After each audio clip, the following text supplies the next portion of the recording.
This episode of Made in America TV is brought to you by America's Inventor Lady and Home Talk USA. Home Talk is a proud member of the King's Broadcasting Network, which has been bringing you the best in home-based innovation since 1998. Hi, everyone. Thank you so much for being with us for this episode of Made in America.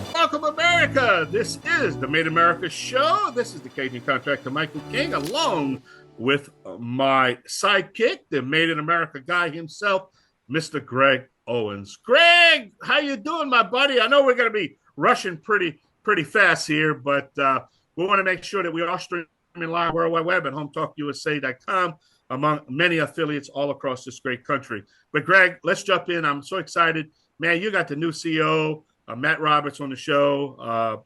Actually taking your place. So, hey, tell me what's going on over there.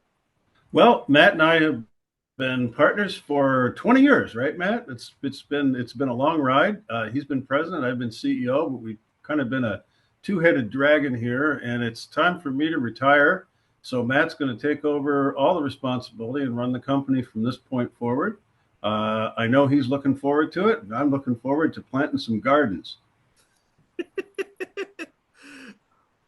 All right. Well, I'll tell you what, Matt, welcome to Made in America. Matt, can you hear us, Matt? Yes, I can. And hey, when can I retire, Greg? I don't know. You'll have to work that out on your own. I'm still in the final details, but I got 1 foot inching towards the door. No, but why don't we do this? I know you have a time constraint. You've got to get out to go on another call, but let's start by having you introduce yourself and tell us a little bit about where you came from, born at an early age probably, and go from there. Yes. I was born and raised in central New York in the 315 area code, Utica, New York area, and grew up in Oneida, New York.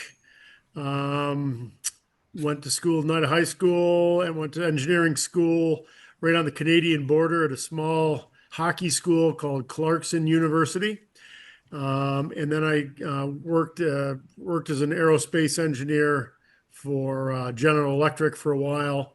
And then it ended up working for Oneida Limited starting in May of 1991 after Jack Welch offloaded the aerospace business to Lockheed Martin, from GE to Lockheed Martin. So I've been here making flatware, being involved in the factory since 1991. And for those listeners who don't know where Oneida, New York is, it's on the tollway, what a lot of people would refer to as the Rust Belt, in between really Boston and Chicago. A lot of manufacturing going on there. And the Oneida factory was once the largest flatware factory in the world, wasn't it? Yes. At one time, we used to manufacture 3.4 million pieces per week.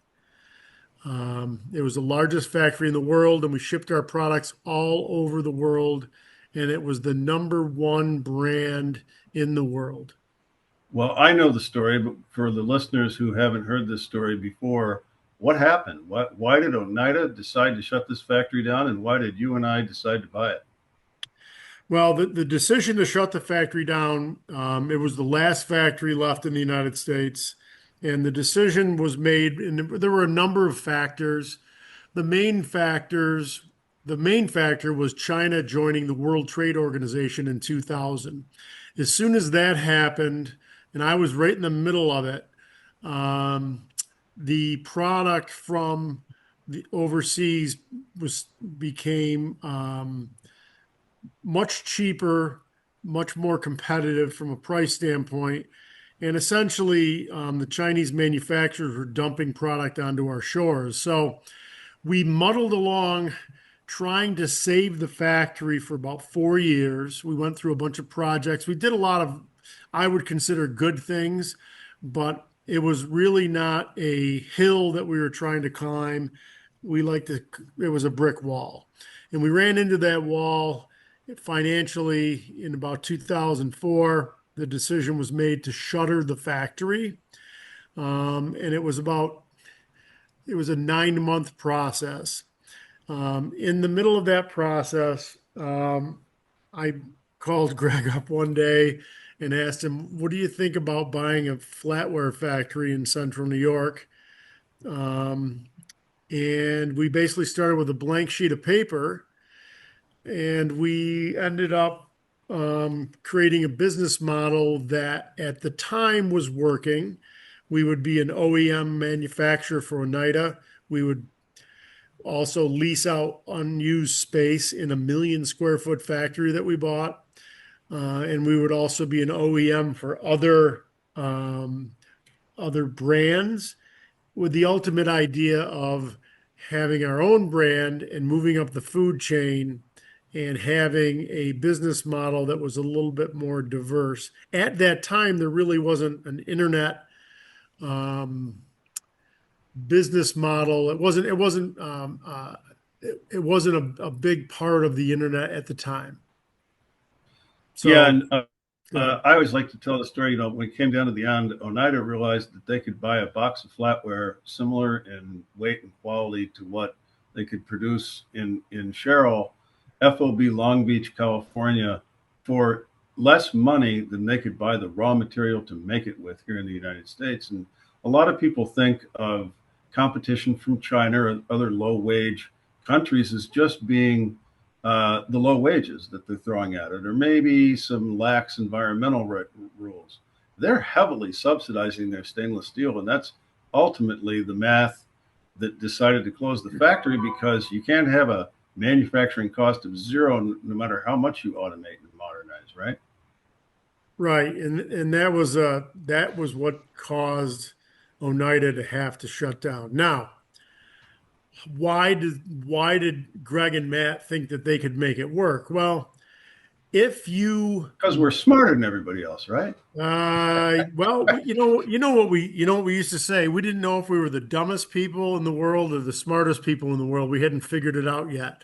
But I can tell you, the first few years, and Greg and I recognized this, in hindsight, people were, not to our faces, but behind us, they were basically laughing. Like, who the heck are these two guys? What do they think they can do?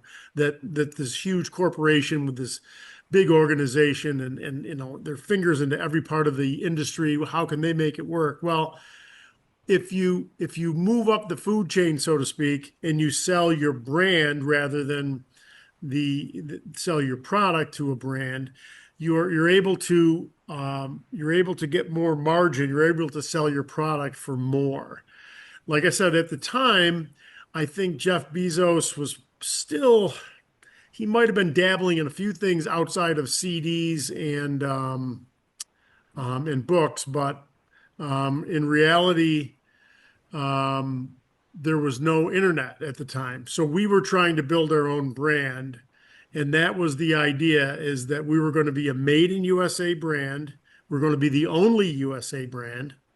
And we were going to compete with Oneida, Lennox, Reed and Barton, and the likes, with the idea that if we could sell at those margins, we could make it work even in upstate New York.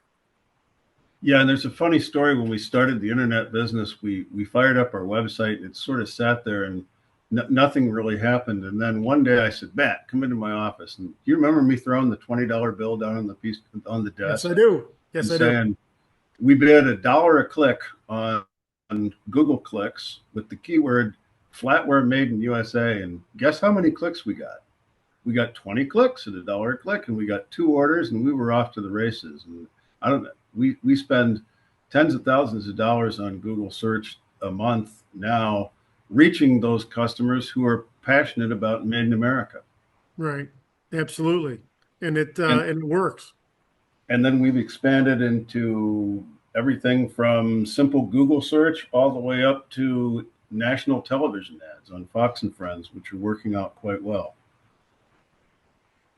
And we're gonna have to take a break here in a minute, but let's start the conversation that we're going to lead into talking about the passion for Made in America. Has that passion grown with you, or was it strong right from the beginning? I kind of feel like I've grown into it. Well, to me, it was strong from the beginning, but my passion was more for manufacturing. The factory, the people, the sounds, the smells, and all the cool things you can do in the factory. And the fact of the Made in America thing to I think yourself and myself was our way out of the doldrums of just being a factory. We're also, we have a cause. It's more than just making things. It's something that we can do that makes us different. It's our differentiating factor. Okay. Well, we're going to have to take a short break here, Matt, but when we come back, we'll pick up on that theme of the cause. This is Greg Owens. This is the Made in America Hour on the King Broadcasting Network. We will be right back.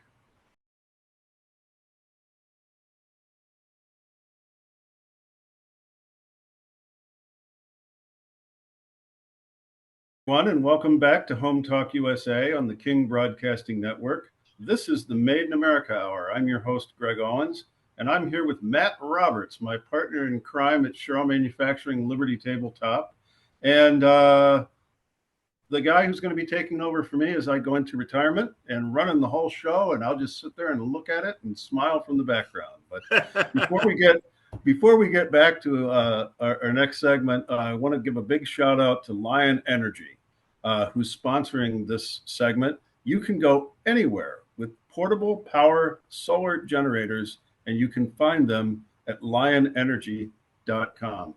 And Matt, at some point, we've got to get in our shameless plug for where people can go to find flatware that is made in the USA. So where would you send them?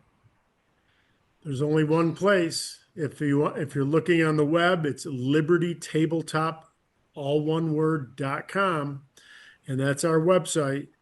We are on Amazon also. And if you want to come into our factory store, if you're ever in Sherrill, New York, which is the geographic center of New York State, the center of gravity of New York State, you want to go to 102 East Seneca Street in Sherrill, New York, and we have a showroom. We have 3 incredible customer service people that know their product inside out, and you can walk out with the product if you physically want to. Go ahead. Well, quickly, like I said, libertytabletop.com, one word. And another interesting thing is you can go to, on the way here, you can stop in Utica.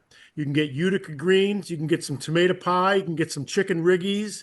And you can go to the second oldest pizzeria in the United States, Asconitz, down on Bleecker Street in Utica. So we can get some Utica food for you, Central New York food. So we can have a nice lunch, and then you can eat it with the best flatware in the world. Down south, Michael, they have the collard greens, but if you've never had Utica greens before, I didn't know what the heck it was.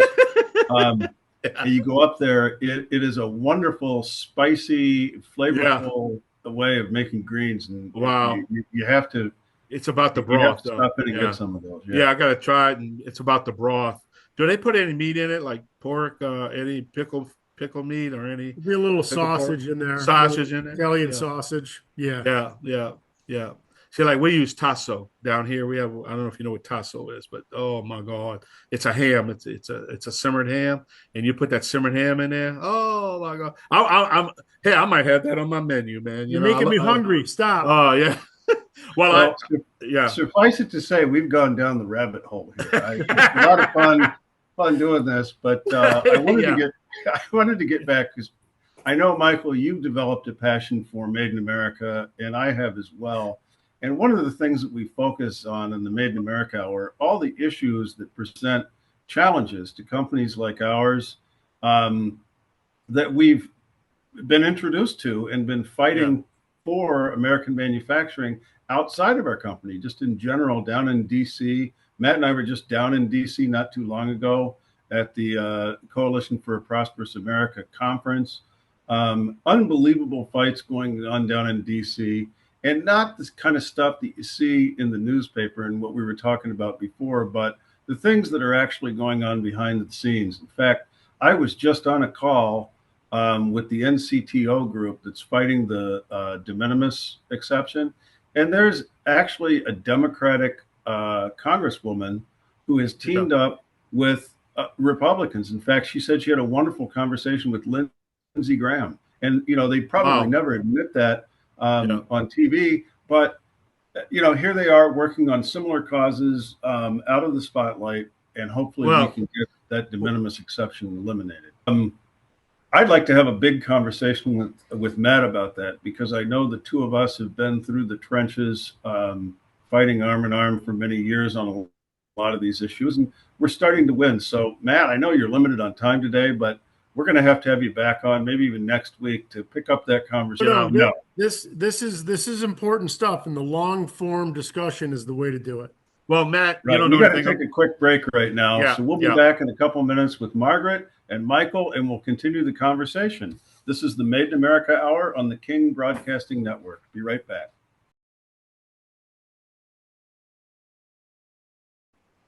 Welcome back, everybody, to Home Talk USA on the King Broadcasting Network. This is the Made in America Hour. I'm your host, Greg Owens, and I'm here with Margaret Ingraham. Before we get with Margaret, hi, Margaret. Hi. Before we start our conversation, I'd like to give a big shout out to Aztec Washer, who's our sponsor for this segment. Revolutionary and innovative roofing products since 1968. Their motto is seal it right, seal it tight. You can find them at aztecwasher.com. Margaret, this is your first time on the show. Welcome. Hip, hip, hooray. Thanks for having me. It's a pleasure. And we got a lot to talk about. But where I kind of wanted to start with is, why don't you tell the audience a little bit about yourself, your family, and how in the heck you guys got involved in investing in an American-made flatware company? Okay, so I've grown up my whole life in Syracuse. We've lived in Fayetteville when I was born, and then Manlius. My dad did a little stint down in New York City for a while, and we lived in Connecticut, then transferred back here. So I've been in Central New York for my whole life, and my brother Kevin lived here. I have two other brothers that were out of state. And so when we were growing up, we would always hear about Kenwood and Sherrill, New York, and my mother would talk about it and drive us down, and we would look at the different houses in the area where she grew up. And her dad worked at Oneida, and he was in the human resources department for a long time there. And so the whole Oneida silverware thing was part of what we would hear about. We would drive there and look at the beautiful town in Sherrill, New York. It's so gorgeous. And we just grew up knowing about it, knowing about his involvement there and the sentimentality that went along with it. And so through the years, basically, I went into a career after college, and I went into the media for 30 years. I worked in radio and television, and I had a wonderful experience selling that type of advertising and working in production. And then one day my brother Kevin said, you know what, I think there might be an opportunity for us to help this small business, Liberty Tabletop, and kind of invest in them as a family, because they were looking for some help financially. So we all kind of talked about it, and we said, well, we don't want to do this just for sentimental reasons, but we believed in it. We believed in products made in this country, and the story of you, Greg, and Matt, we really firmly believed in it. So we decided we would pool money together to help, and that's how we got started with Sherrill Manufacturing and Liberty Tabletop. Yeah, I guess a lot of us started out with, you know, that sort of patriotic eye on American-made products. How has that grown since you've been through, what has it been, almost 10 years, if not 10 years being involved in this thing? Are you more aware of things and more of a made in America gal? Well, I'll tell you what, I never paid attention to this. I never really paid attention to this until we became involved with Liberty Tabletop. And now that is basically what I look for first. Whenever I'm searching for a product, for example, the lawnmower that you push that doesn't have a motor, I'm looking and looking for an American-made version of this. A toaster. It's hard to find a toaster made in this country, but we are searching, and we are just wanting to support other manufacturers just like us, and we believe firmly in American-made products. So my whole view of this has totally changed, especially when I go shopping for clothes. If there's nothing other than China as an option for clothing, then it makes it really, really tough. So I like to really look. I go out of my way to find American-made clothes and anything else we're buying. So Well, that's especially hard online. And we've talked ad nauseum on this program about country of origin labeling, which if you go into the store, like you were just describing, right on the tag or somewhere on the label, it's going to say where it's made. Whereas you go online today and you have no idea until the box shows up at your door. right. I would tell the audience, though, chances are almost 100%. It's not 100%, which kind of surprises me. If there's a manufacturer in the United States making something and marketing it online, it's going to say that right up top, because the Made in America logo is a brand in of itself. It really, it propelled our company forward. And any of you inventor folks that kept with us from the last segment that are kind of wondering, should I make my product here? Should I ship it overseas where it's probably going to be cheaper to manufacture? Don't forget that Made in America logo carries a lot of weight, not only with me and Margaret, but with a lot of millions of other Americans who are looking for it every day. Yeah.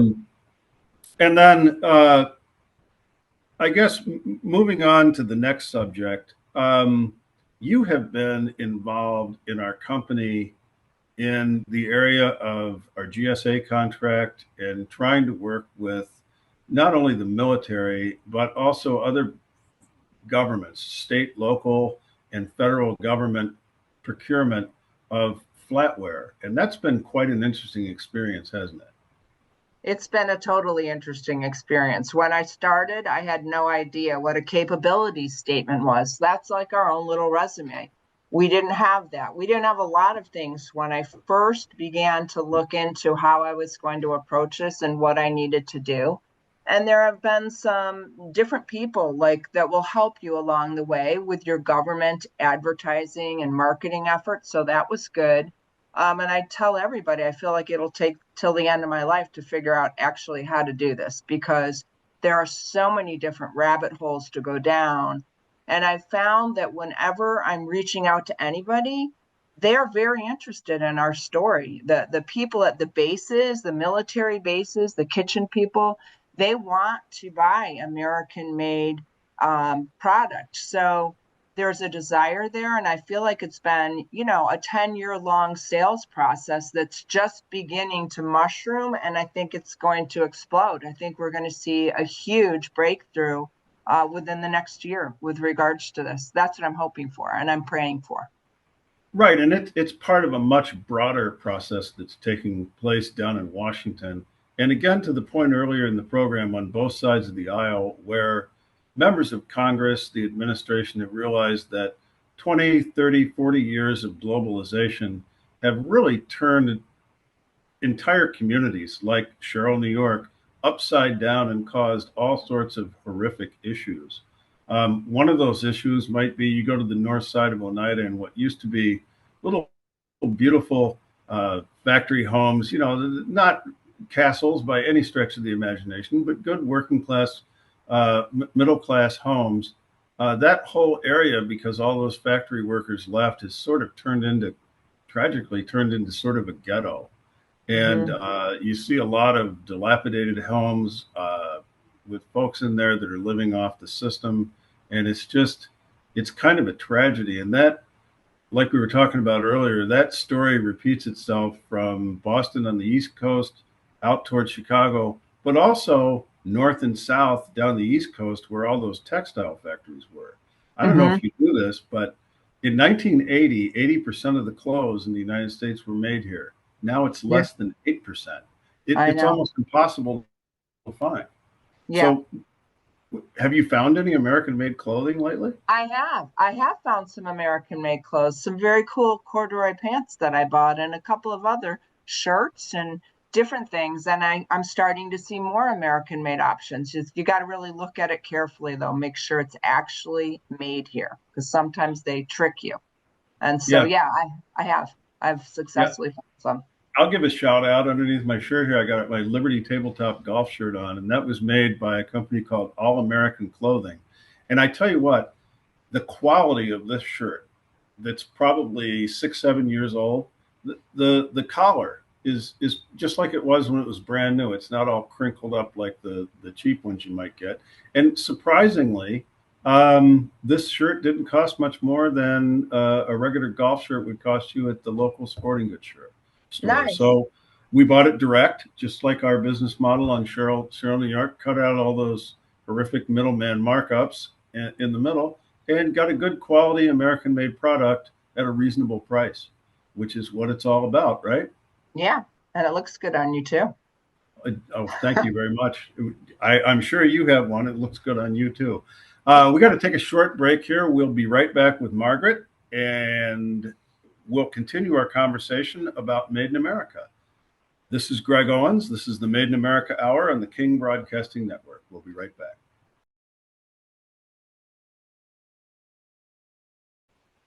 Welcome back, everybody, to Home Talk USA on the King Broadcasting Network. This is the Made in America Hour. I am here with Margaret Ingraham from Liberty Tabletop. Before we get back with Margaret, I'd like to give a shout out to our sponsor for this segment, Bond Products. For DIY carpet bonding, there is only one InstaBind. You can find it at bondproducts.com. Margaret, welcome back. Thank you. This is great. Before we get back into the conversation, I want to invite everybody to listen to a little quick story about Margaret and something just absolutely extraordinary that she did. I believe it was back either right after the pandemic or maybe it was before the pandemic, where you saw a lot of really depressed people out there. Yeah. People walking around moping, and you made this sign. It must have been 3 feet in diameter. It was like one of those things you used to slide down the mountain on in the snow. And it just had a smiley face on it. And you would just stand there on the street corner and jump up and down with this sign. And what was the reaction of people when you did this? Okay, well, it's funny that you bring this up because the guy who started this reminded me of the free hug guy that you could see years ago in an airport with a sign. And I always thought that was a great idea. But there was a man in a wheelchair on the west side of Syracuse that would hold up a big smiley face as people drove by every morning, and they would beep, and there was a news story about him. And I said to my daughter, Mary, at the time, I said, if he can do it on his side of the street or on his side of town, we can do it on our side. So Mary's like, okay, great. Well, it was like still winter out, and I got the big sign and I made the smiley face and I went out, and Mary spent about 5 minutes doing it with me. And then she said she was too cold. That started what now is 5.5 years of doing this. It has taken on a whole life of its own, even to the point where sign companies have come to me with the smiley face sign already made with handles in it in case it's windy. So it's been the most incredible experience to see the feedback of all age groups of people when you're out there dancing like a fool with a smiley face in major traffic. And people seem to really need it. They just needed a lift. And it's amazing what I'm seeing. The school buses with kids on them that are coming down, and the whole bus gets up and shifts to the side of the bus where they can wave and they want to be seen. And it's just been an amazing thing to experience. I always say, I wish you could see what I see through my eyes just by holding up a smiley face and dancing like a fool. It's been Well, really fun. yeah, and what that does is it provides hope for people. And Yes. with all the challenges that American manufacturing has had in the last 20 years that we've been involved in this business, and with all of the challenges that you've had working with GSA and other branches of the government, banging your head up against the wall, it seems like trying to sell stuff. We all need a moment of inspiration. We all need some hope. And thank you for doing that, at least for the local residents of East Syracuse. I'm sure they were uplifted by that. But let's get back on topic here and talk a little bit about the challenges that you face, because trying to sell to the government, even though you mentioned that you get a great response from a lot of the rank and file folks, and of course in Washington, the politicians are going to tell you whatever you want to hear. So they're always going to be happy and supportive. But it's been a real challenge trying to sell into that bureaucracy, hasn't it? It's been very challenging, very, very challenging, because you will be told on one day, you've got to go and you've got to speak with the offices in Philadelphia. Then you'll call those offices and they'll say, we don't buy that. And you get the runaround a lot. And I remember feeling so disorganized, like, how am I going to actually market this effectively? And that's when I decided I'll have to start with one agency first. I have to start with the Army. And I'm going to call every Army base. I'm going to find out what they call their dining facility manager. I'm going to ask for them and ask them if they would consider American-made flatware.